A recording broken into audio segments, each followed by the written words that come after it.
आज हम एक ऐसी कहानी पर बात करेंगे जो चुप्पी तोड़ने के बारे में है। एक ऐसी बातचीत जो वर्जित माने जाने वाले विषयों पर पारिवारिक संवाद को लेकर हमारी हर सोच को चुनौती दे सकती है।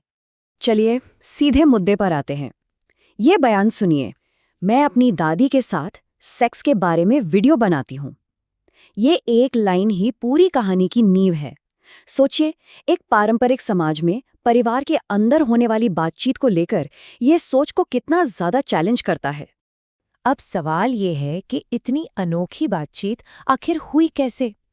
इसे समझने के लिए हमें पहले उस दुनिया को समझना होगा जहां इन मुद्दों पर सिर्फ और सिर्फ खामोशी थी। देखिए, यहाँ एक बहुत बड़ा फर्क साफ नजर आता है। जो जरूरी जानकारी घर, स्कूल या माता पिता जैसे भरोसेमंद सोर्स से मिलनी चाहिए थी, वो असल में दोस्तों, इंटरनेट या फिर किसी दोस्त की बड़ी बहन से मिल रही थी, मतलब बिना किसी सही गाइडेंस के। तो ये जो चुप्पी थी, इसका मतलब सिर्फ जानकारी की कमी नहीं था। असल में इसने शर्म और डर का एक ऐसा कल्चर बना दिया था जिसकी वजह से जो स्वाभाविक जिज्ञासा होती है वो दब जाती थी और खतरनाक गलतफहमियों को फैलने का मौका मिल जाता था। चलिए अब देखते हैं कि इस खामोशी की एक निजी कीमत कैसे चुकानी पड़ती है। वक्ता की अपनी कहानी ये दिखाती है कि जब खुली बातचीत नहीं होती तो उसका सीधा नुकसान क्या हो सकता है। फिर आया कॉलेज का दौर और यहाँ आकर जैसे एक पूरी नई दुनिया ही खुल गई। पहली बार एक प्यार भरे रिश्ते में और यूनिवर्सिटी में सहमति यानी कंसेंट जैसे विषयों पर जो जानकारी मिली, उससे सेक्सुअलिटी को लेकर एक हेल्दी नजरिया बनाना मुमकिन हो पाया। पर ये जो नई समझ और पॉजिटिव एक्सपीरियंस था, ये उनके अतीत के एक बहुत ही दर्दनाक अनुभव से बिल्कुल उल्टा था।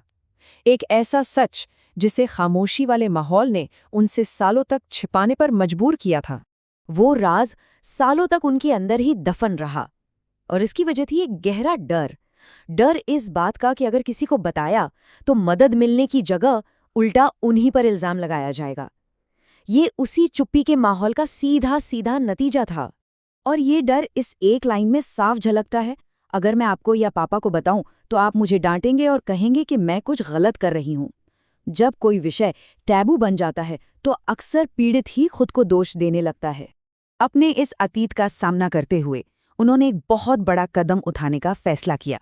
उन्होंने तय किया कि वो अपनी माँ से बात करके पीढ़ियों से चली आ रही इस चुप्पी की परंपरा को तोड़ेंगी।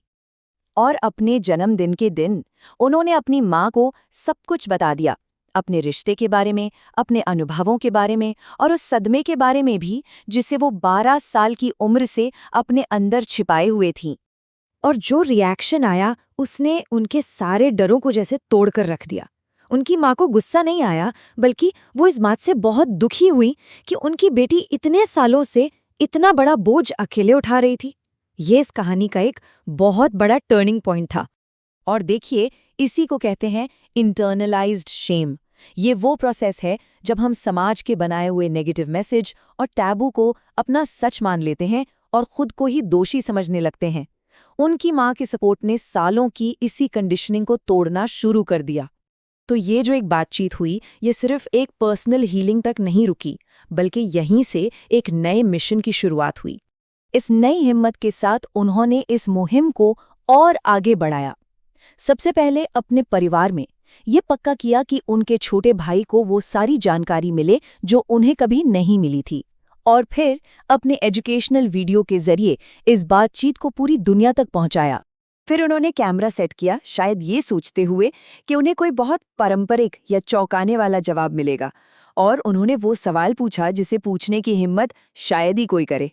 एक 90+ साल की दादी सेक्स के बारे में क्या सोचती होंगी?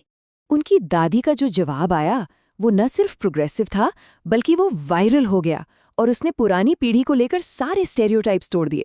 उन्होंने कहा, ज्यादातर लोग इसे आनंद के लिए करते हैं, वो बच्चों से पहले आता है। और फिर जो बात पता चली वो तो और भी हैरान करने वाली थी। असल में उनकी दादी दशकों तक फैमिली प्लानिंग कमीशन की बोर्ड मेंबर रह चुकी थीं और गर्भनिरोधक की वकालत करती थीं। मतलब उनके अंदर एक बहुत ही मॉडल नजरिया छिपा हुआ था। तो इस पूरी अविश्वसनीय कहानी से सबसे बड़ी सीख क्या मिलती है? वो ये है कि बातचीत इजाजत नहीं है, बल्कि ये सुरक्षा है, प्रोटेक्शन है। वक्ता का ये सफर हमें आगे का रास्ता भी बिल्कुल साफ साफ दिखाता है। घरों में बात होनी चाहिए, स्कूलों में इसके बारे में पढ़ाया जाना चाहिए और शर्म की भावना को खत्म करना चाहिए, क्योंकि सच्ची सुरक्षा और भलाई अज्ञानता में नहीं बल्कि सही जानकारी में है। मतलब साफ है, असल में एजुकेशन ही वो सबसे ज़रूरी टूल है जो लोगों को अपनी पूरी जिंदगी सुरक्षित, स्वस्थ और सहमति से जुड़े फैसले लेने की ताकत देता है। और ये पूरी कहानी हमें एक आखिरी और शायद सबसे ज़रूरी सवाल पर लाकर खड़ा कर देती है कि अगर ये जानकारी इतनी ही ज़रूरी है तो इस पर बात सिर्फ शादी की रात को ही क्यों होती है, अगर होती भी है तो? ये एक ऐसा सवाल है जो इस पूरी सांस्कृतिक चुप्पी की बुनियाद पर ही सवाल उठाता है।